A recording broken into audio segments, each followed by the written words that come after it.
नमस्कार मित्रांनो, सुस्वागतम. घरोघरी मातीच्या चुली या मालिकेच्या आजच्या भागामध्ये ऐश्वर्या ही झोपेतच असते तर शलाका आणि निकिता ह्या हळदीच्या कार्यक्रमासाठी तयार होऊन येतात आणि ऐश्वर्याला गुड मॉर्निंग करतात. तर शलाका म्हणते की काय ग, तुला जरा रात्री जास्त चढली होती, उतरली का? लिंबू पाणी घे, तुला थोडेसे बरं वाटेल. तेव्हा ऐश्वर्या विचारते की खूप चढली होती मला. तेव्हा निकिता ही ऐश्वर्याकडे बघत तिला ऐश्वर्या रात्री नशेमध्ये जे काही बडबड करत होते ते सर्व क्षण आठवतात आणि तिने ते पूर्ण आपल्या मोबाईलमध्ये व्हिडिओ केलेला सुद्धा. तर ऐश्वर्या म्हणते की खरंच माय गॉड, मला खरंच काही आठवत नाही. तेव्हा निकिताच्या जीवात जीव येतो की ऐश्वर्याला काही आठवलेले नाही, तिने हे सर्व मला सांगितलेले. तेव्हा दुसरी मैत्रीण येते आणि ऐश्वर्याला गुड मॉर्निंग करते. तर ऐश्वर्या म्हणते की हो, आता जरा बरे वाटते. तर ती मैत्रीण म्हणत असते की अगं, तुला इतकी चढली होती आणि तुला निकिताने आतमध्ये रूममध्ये आणून सोडले, हे तुला आठवते का? आणि ऐश्वर्याला ते सर्व आठवते आणि ऐश्वर्या लगेच निकिताला थँक बोलते. तेव्हा ऐश्वर्याच्या लगेच लक्षात येते की जेव्हा निकिता मला रूममध्ये सोडण्यासाठी आले, मग ती लगेच निकिताला विचारते की जेव्हा तू मला रूममध्ये सोडण्या वेळेस आली होती तर तेव्हा मी काही आणखीन तुला काही बोलले का नशेमध्ये? मला असे वाटते की मी नक्की काहीतरी बडबड करत होते. तर निकिता मुद्दा म्हणते की नाही अगं, तू नशेमध्ये काहीच बडबड करत नव्हती. काल तुला खूप झोप येत होती आणि काल तू जास्तच हाय झाली होती. तू फक्त नशेमध्ये एकच वाक्य म्हणत होती की आय एम सो हॅपी, मी रणदिव्यांची सून होणार, मी खूप खुश आहे, हे सारखं तू म्हणत होती. तेवढ्यात कावेरी तयार होऊन येते आणि ऐश्वर्याला म्हणते की काय ग, अजून तू अथुरनातच, आज तर तुझ्या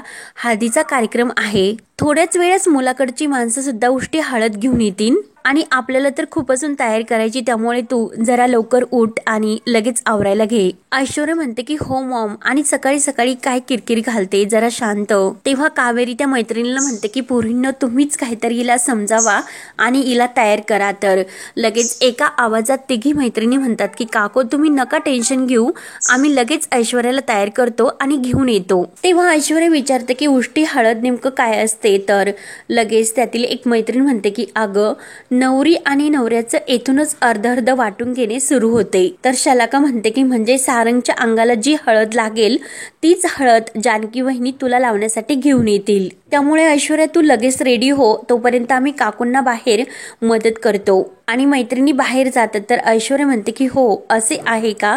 मग तर उष्टी हळद मला लागेलच, पण सारंगची नाही, सौमित्रची. त्यानंतर इकडे रणदिव्यांच्या घरी सुद्धा खूप छान असे हळदीची तयारी, डेकोरेशन पूर्ण झालेले असते. सर्वांची धावपळ सुरू असते. तर आजी ओवीला म्हणते की आज सारंगदादाची हळद आहे, तू इकडे तिकडे धडपडू नको, तू सारंगदादाला बोलावून लवकर घे आणि आज या कार्यक्रमात मी खूप काही पेढे खाल्ले तरी चालतील, म्हणून तू टेबलावरचे 2 पुडे इकडे घेऊन ये आणि 1 पुडा तुला ठेव. तेव्हा ओवी म्हणते की अगं पण पंचायतजी.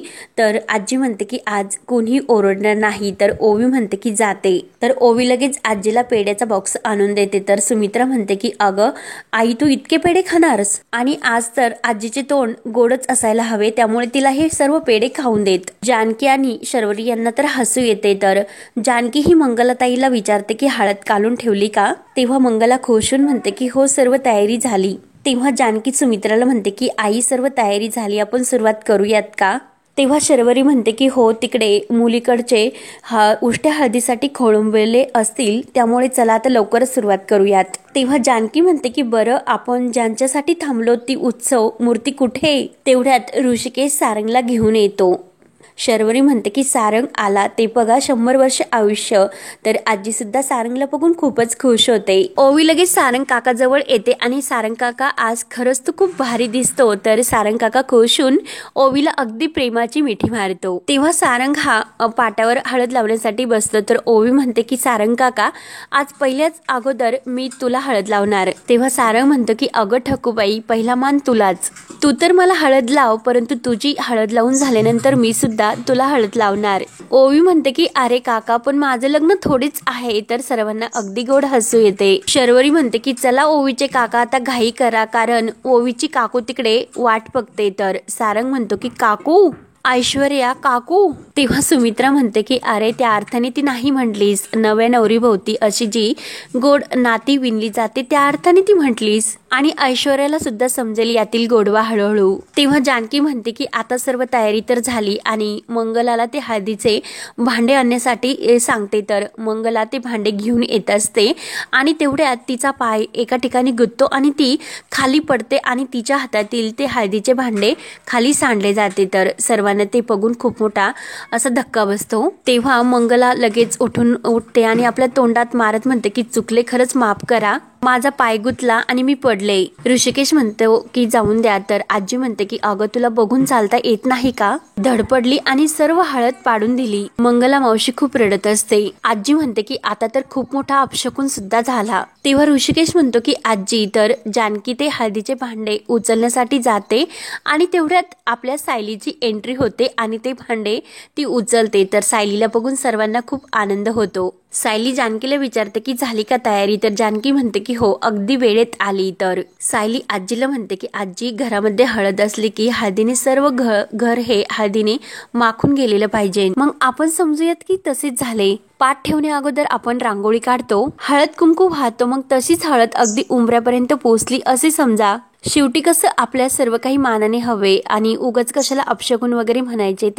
तेव्हा सायलीचे ते बोलणे ऐकून सर्वांचे टेन्शनने झालेले चेहरे अगदी खुलून येतात.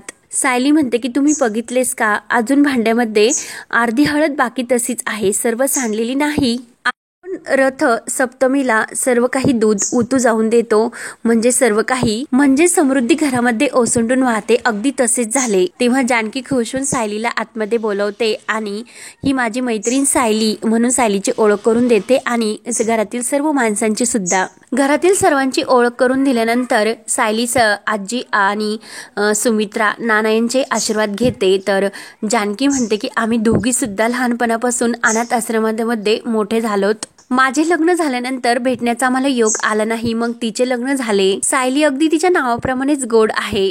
आता तुम्ही सर्वांनी पाहिलेच असेल. तर सुमित्रा म्हणते की खरंच अगदी तिच्या येण्याने येथील वातावरण आणि सर्व काही अगदी उत्साहित झाले, म्हणून सर्वजण सायलीचे खूप कौतुक करत असतात. सारंग म्हणतो की आई, हे मात्र अगदी खरे आहे, कारण आता तर भडकाच उडत होता. जानकी म्हणते की बरं झालं सायली, तू आत्ताच आली आणि आता लग्न होईपर्यंत तू येतेच राहायचे. तेव्हा सायली म्हणते की अगं जानकी, हे सर्व आपण नंतर बोलूयात, अगोदर नवरदेवाला हळद लावूयात, नाहीतर ते परत रुसतील. तेव्हा जानकी हळद लावायला सुरुवात करते. तर सायलीने तिने आणलेले ते गुलाब पाणी असते ते त्या हळदीमध्ये टाकते आणि हे पाणी हळदीमध्ये मिक्स केल्यानंतर हळद ही अंगाला उतत नाही, म्हणजे जरा थंड वाटते. सुमित्रा म्हणते की अगं तुला खरंच बरीच माहिती आहे आणि तुझ्या या गुलाब पाण्यामुळे छान जसा सुगंध आला. तेव्हा जानकी सारंगचे औषण करते आणि 5 जणी सुवासिनी मस्त सारंगला ओवळतात आणि हळद लावण्यास सुरुवात करतात. तर पहिली हळद सारंगला ओवी लावते आणि सर्वजण खूप खुश होतात आणि एका मागोमाग सर्वजण सारंगला हळद लावतात. सारंग अगदी खुश असतो.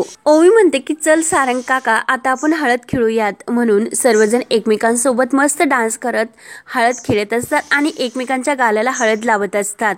त्यानंतर इकडे विखे पाटलांच्या घरी सुद्धा हळदीचा खूप छान कार्यक्रम रंगलेला असतो. तर कावेरी अगदी ऐश्वर्याला म्हणत असते की खरंच ऐश्वर्या अगदी खूप सुंदर दिसते आज, आणि ऐश्वर्याची दृष्ट काढते. ऐश्वर्या वैतागते आणि मॉम काय करतेस, माझा मेकअप पूर्णपणे खराब करून टाकते, म्हणून सयाजी रावांकडे येऊन त्यांना मिठी मारते आणि विचारते की डॅड कशी दिसते. तर सयाजी पाटील खुश होऊन म्हणतात की अगदी सुंदर, आणि कावेरीला म्हणतात की सांच्याला आपल्या लेकीची दृष्ट काढून टाका. कावेरी हो बोलून ऐश्वर्याला म्हणते की आता नवऱ्या मुलाची उष्टी हळद येईलच आणि मग ती हळद आपल्या हळदीमध्ये मिक्स करून आम्ही तुला हळद लावू आणि आम्ही हळद खेळू, काय ग पोरींनो. तर तेव्हा निकिता म्हणते की हो. तेव्हा ऐश्वर्या म्हणते की हो ठीक आहे, ते आल्यानंतर आपण करूयात, परंतु त्यांच्याकडून जी हळद येईल त्यातील एकच बोट हळद मला लावा फक्त. एकतर अगोदरच ती उष्टी हळद मला बोर करते. आणि सयाजी पाटलांना म्हणते की डॅडा प्लीज तुम्ही मम्माला समजावून सांगा, नाहीतर ती पूर्ण हळद माझ्या चेहऱ्याला फासवून देईल. तेव्हा सयाजी काका म्हणतात की बेटा सर्व काही अगदी तुझ्या मनासारखेच होईल. तेव्हा कावेरी म्हणते की अगदी तसे नाही आणि तिच्या मनासारखे कसे होईल आणि ऐश्वर्या हे बघ, जर हळद तुला लावली नाही तर तुझे रूप कसे खुलेल? लग्नात तर आमची लेक छान दिसायलाच हवी. तुमच्या पार्लरचे जे काही असो ते असो, परंतु ही हळद जेव्हा चेहऱ्याला लागते तर नवऱ्या मुलीच्या चेहऱ्यावर अगदी छान असं तेज खुलून येते. तेव्हा सयाजी काका म्हणतात की कावेरीबाई, अजून तर रणदिव्यांची उष्टी हळद आलेली नाही. कावेरी म्हणते की आओ येतीन, कशाला तुम्ही घाई करता? आणि तसेही हिला हळद लावल्यानंतर घराच्या बाहेर तर जाता येणार नाही, आता तिला जरा बागडून द्या. तर ऐश्वर्या म्हणते की 1 मिनिट, हळद लावल्यानंतर बाहेर जाता येणार नाही म्हणजे वॉशरूमला सुद्धा जाऊ शकत नाही का?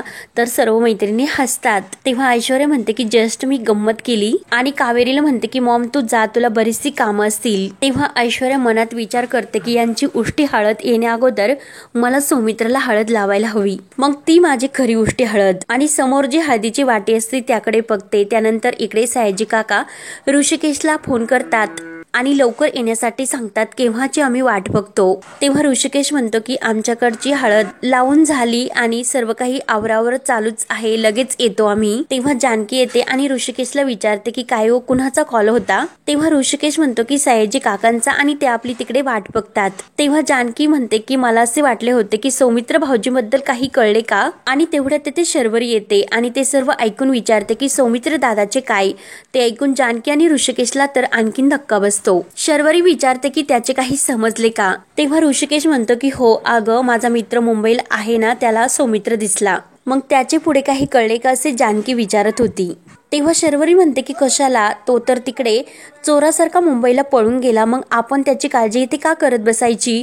जाताना त्याने आई नानांचा जरा तरी विचार केला का? लहानपणापासून तो अगदी असंच आहे, आपले झाल्यानंतर बाकीचे गेले खड्ड्यात तरी चालतील. तेव्हा जानकी म्हणते की वंश काय बोलतात? तर ऋषिकेश सुद्धा शर्वरीला शांत करतो. तर शर्वरी म्हणते की नाहीतर काय, आपल्याला ऐश्वर्याने वाचवले म्हणून, नाहीतर सौमित्राने आपली वाट लावून ठेवली होती. ऋषिकेश म्हणतो की शर्वरी आता जाऊन दे, सयाजी काकांचाच कॉल होता, सर्वजण आपली तिकडे वाट बघतात. तेव्हा सुमित्रा बाहेर येते आणि अगं बाई, तुम्ही तर अजून येतेच, निघालात नाही का?